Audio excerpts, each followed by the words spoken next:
നിയമസഭാ സ്പീക്കർ അവർകളെ, ബഹുമാനപ്പെട്ട മുഖ്യമന്ത്രി അവർകളെ, പ്രതിപക്ഷ നേതാവ് അവർകളെ, നിയമസഭാ അംഗങ്ങളെ, മതനിരപേക്ഷ വിജയ സംഘത്തിന്റെ നേതാവ് ജ്യേഷ്ഠൻ സ്റ്റാലിൻ അവർകൾക്കും ദ്രാവിഡ കഴകത്തിന്റെ സ്ഥാപക നേതാവ് വിപ്ലവ കലാകാരൻ ക്യാപ്റ്റൻ അവർകളെയും വണങ്ങിക്കൊണ്ട് ചരിത്രപ്രധാനമായ ഈ സഭയിൽ ഏറ്റവും പ്രധാനപ്പെട്ട ദിവസമായ ഇന്ന് എന്റെ പ്രസംഗം ആരംഭിക്കുന്നു. ഇന്ന് ഭൂരിപക്ഷം തെളിയിക്കേണ്ട മുഖ്യമന്ത്രി അവർകൾക്ക് ഇന്നലെ തന്നെ എന്റെ ആശംസകൾ ഞാൻ രേഖപ്പെടുത്തിയിട്ടുണ്ട്. അതുപോലെ മുഖ്യമന്ത്രി ചെയ്ത നല്ല കാര്യങ്ങളെയും നാം അഭിനന്ദിച്ചിട്ടുണ്ട്. പ്രതിപക്ഷങ്ങളെ ശത്രുപക്ഷമായി കാണാതെ എല്ലാവരെയും നേരിൽ കണ്ട് രാഷ്ട്രീയത്തിലൊരു മാന്യതയും പാരമ്പര്യവും നിങ്ങൾ ഉണ്ടാക്കിയിട്ടുണ്ട്. അത് സ്വാഗതാർഹമാണ്. അതുപോലെ നിങ്ങളുടെ ആദ്യ പ്രഖ്യാപനത്തിൽ തന്നെ സ്ത്രീകളെ സംരക്ഷിക്കുമെന്നും അതുപോലെ മദ്യഷാപ്പുകൾ അടച്ചുപൂട്ടുമെന്നും പറഞ്ഞത് ജനങ്ങളാൽ സ്വാഗതം ചെയ്യപ്പെട്ടു. ആ നിലയിൽ ആദ്യം 717 മദ്യഷാപ്പുകൾ അടച്ചുപൂട്ടിയത് മൊത്തം തമിഴ്നാട് ജനതയും സ്വാഗതം ചെയ്തു. ക്ഷേത്രങ്ങൾക്കും സ്കൂൾ വളപ്പുകൾക്കും അടുത്തുണ്ടായിരുന്ന മദ്യഷാപ്പുകൾ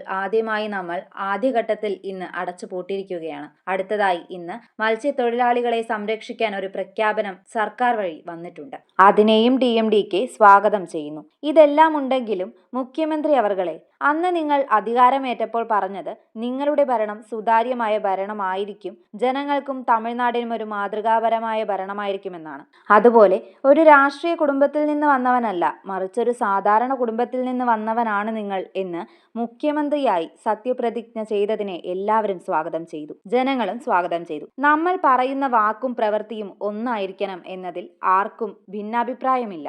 ചരിത്രപ്രധാനമായ ഈ സഭയിൽ ഇന്ന് ഭൂരിപക്ഷം തെളിയിക്കേണ്ട ഈ നിമിഷത്തിൽ ആദ്യമായി മനോവിഷമത്തോടെ ഞാൻ ഒന്ന് രേഖപ്പെടുത്തുന്നു. ഇവിടെ കുതിരക്കച്ചവടം നടത്താനായി ഇന്ന് പ്രതിപക്ഷങ്ങൾ എല്ലാവരും തന്നെ പറയുമ്പോൾ ഇതുവരെ തമിഴ്നാട് രാഷ്ട്രീയ ചരിത്രത്തിൽ നടക്കാത്ത ഒരു കാര്യം, അതും ചരിത്രപ്രധാനമായ ഈ സഭയിൽ ഈ സുപ്രധാന ദിനത്തിൽ അതിനെക്കുറിച്ച് സംസാരിക്കേണ്ട ഒരു സാഹചര്യം ഉണ്ടായതിൽ സത്യത്തിൽ ഞാൻ മനംനൊന്താണ് ഇരിക്കുന്നത്. അതുപോലെ അന്ന് മുഖ്യമന്ത്രി പറഞ്ഞു, ഇവിടെ മുഖംമൂടി ധരിച്ച് ആരും പോകേണ്ട ആവശ്യമില്ല, എല്ലാവർക്കും ഒരു സുതാര്യമായ ഭരണമാണ് നൽകുകയെന്ന്.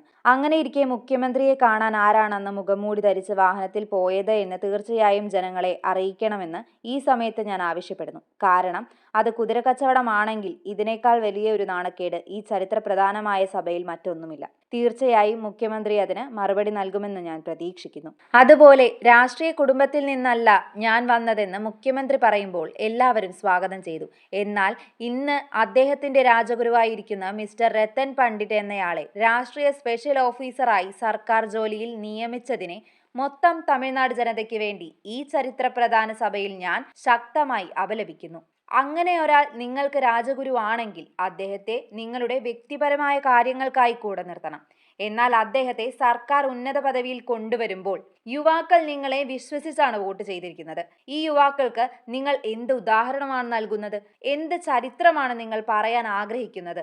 വരും കാല യുവാക്കൾക്കും ഭാവി തലമുറയ്ക്കും ഇതിലൂടെ നിങ്ങൾ എന്ത് സന്ദേശമാണ് നൽകുന്നത് എന്നത് തീർച്ചയായും വ്യക്തമാക്കണം. കാരണം ഇന്ന് ജനങ്ങൾ ജനാധിപത്യത്തിൽ വിശ്വസിച്ച് യുവാക്കളുടെ കയ്യിൽ ഭരണം ഏൽപ്പിച്ചിരിക്കുകയാണ്. അപ്പോൾ വരും കാലത്തെ യുവാക്കൾക്കും ഭാവി തലമുറയ്ക്കും ഈ സർക്കാർ ഒരു മാതൃകയായിരിക്കണമെന്നതാണ് ഈ സമയത്ത് ഞാൻ ഉറപ്പിച്ചു പറയുന്ന ഒരു ആവശ്യം. അതുമാത്രമല്ല, ഈ ഭരണം ജനങ്ങൾക്കുള്ള ഒരു സത്യസന്ധമായ ഭരണമായിരിക്കണം. ജനാധിപത്യത്തിലും ജനങ്ങളിലും വിശ്വാസമർപ്പിച്ച് ജനവിധിയെ ദൈവവിധി എന്ന് പറയത്തക്ക രീതിയിൽ ഭാവിയിൽ ഈ ഭരണം തീർച്ചയായും യുവാക്കൾക്കും വരും തലമുറയ്ക്കും ഒരു നല്ല മാതൃകയായിരിക്കണമെന്ന് അഭ്യർത്ഥിച്ചുകൊണ്ട് എന്റെ പ്രസ്ഥാനമായ ദേശീയ മുற்பോക്ക് ദ്രാവിഡ കഴകത്തിന് വേണ്ടിയും ഞങ്ങളുടെ സ്ഥാപക നേതാവ് അൻപ് തലൈവൻ ക്യാപ്റ്റൻ അവർകളെ വണങ്ങിക്കൊണ്ടും വിടവാങ്ങുന്നു. നന്ദി, വണക്കം.